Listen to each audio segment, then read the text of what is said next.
Okay, first thing we're gonna do, we're gonna use a wire brush. I already started a little bit so you can see. You can see how porous this is, so we're just basically gonna get the old stuff off so we get it nice and smooth again.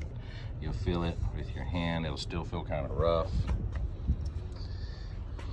Then I got a sanding wheel. I'm gonna sand it down just a little bit. We don't want to remove metal, okay? So this is the first part. We're gonna show you.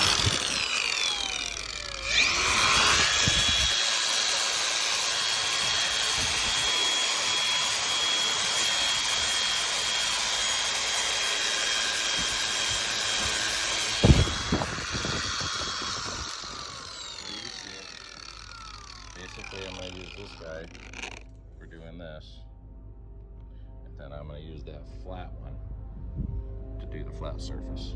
Okay? Okay, so you can see I just went around the outside edge to get basically down to the bare metal.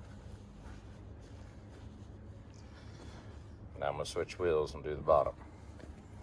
So this guy right here is going to sand this down just to get down to the bare metal, and then I'll get some fine sandpaper to smooth it out.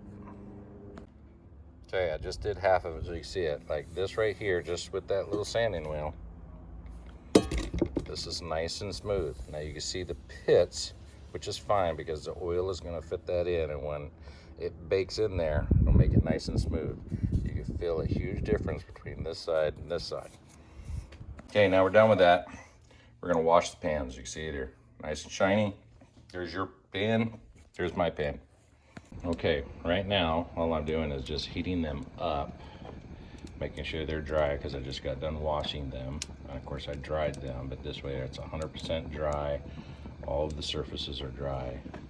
You get yourself some napkins, and you gotta have flaxseed oil, okay? This is the #1 stuff to coat your cast iron pans with. I'll show you that in a second.